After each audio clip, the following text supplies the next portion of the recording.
First in line in Davao's most visited places is no other than the Urban People's Park, ang Parques Katawan of Central Davao City.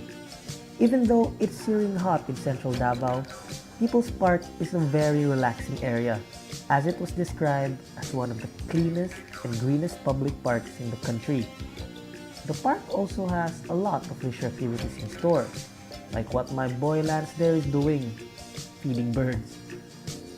As expected from a park, it houses a lot of various figures, like this huge Philippine eagle symbolizing the country's national bird. A perfect space for taking pictures and immortalizing moments.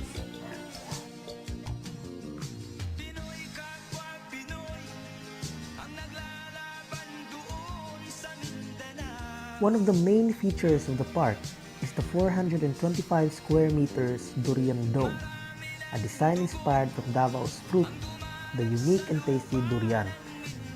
Now look at this weird guy. In People's Park, a lot of people jog to exercise in the morning as it opens as early as 5:30, while some just love to stroll around the peaceful sceneries, observing the beauty of Mindanaoan culture. The park showcases a lot of distinctive artworks and is filled with good mixes of colors and symbols that represent the city. People's Park hosts the sculptures done by the Mindanaoan artist Kublai Milan. Kublai is a prolific artist in Mindanao known for his works in indigenous artworks. These sculptures here are scattered along the vicinities of the park. Next up is the Rizal Park of Davao. It is located in Bulton Street and San Pedro Street. Rizal Park is the place where some government-financed bands hold their concerts. It is also a gathering place of government staffs and where the Waikurat, former mayor, now President Rodrigo Duterte, speaks to the public about different city concerns. A lot of vendors are scattered in the area, and it's more lively here during night times because, well, Davao ranks as top 4 in the safest cities in Southeast Asia. Right in front is the San Pedro Cathedral, a church in the middle of the city. The cathedral, dedicated to St. Peter, is the ecclesiastical seat of the Roman Catholic Archdiocese of Davao. This church has been a witness to 2 bombing accidents during 1981 and 1993, but by the people's faith, it stands strong as a representation of the Davaoenos' religiosity.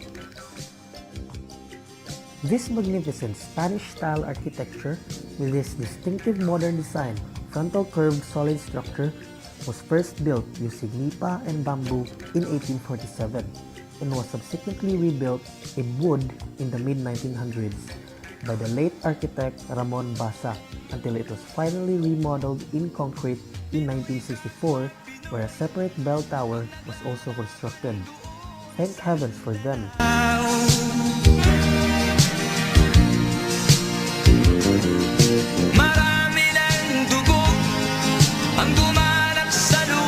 Next is the Magsaysay Park, a beautifully landscaped public park that sits on a huge sprawling expanse. This park remains the favorite of the locals and is frequented by foreign tourists, families, and friends alike for an afternoon of leisurely stroll, or simply just hanging out. This city landmark was built in honor of the revered President of the Philippines, Ramon Magsaysay. It is surrounded by various architectures showcasing disparate indigenous cultures of Mindanao.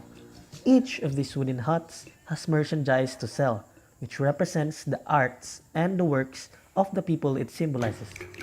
So, wanna consider buying one? Magsaysay Park is also famous as a place for students to practice academic presentations in school. Like this one right here.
top of a highland, which is peaceful and overlooked at the spectacular view of Davao City. Marami It ng has a long dugo history ang including bumanat historic sa sites such lupa as ng Angus, fast Mindanao. food, piano and TV, and the delight at night, coffee shop and its own restaurant, Baclaw Bars.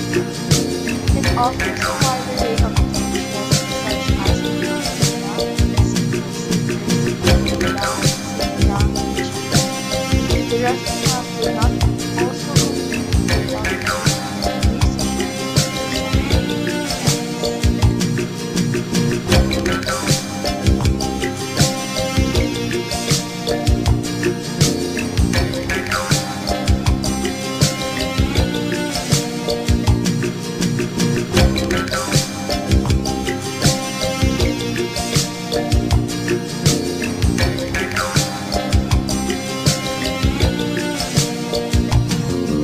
Pinoy kapwa Pinoy ang naglalaban doon sa Mindanao.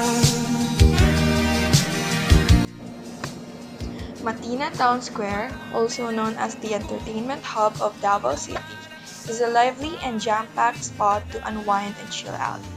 It is widely known for nightly band performances of local artists, especially on weekends, where strangers become friends and friends become family. It is filled with bars, restaurants, and coffee shops, such as the famous Aling Fopping's Halo Halo, Jikongs, etc. It also hosts the city's annual celebrations such as the Festival in August and the Araw ng Davao celebration every March.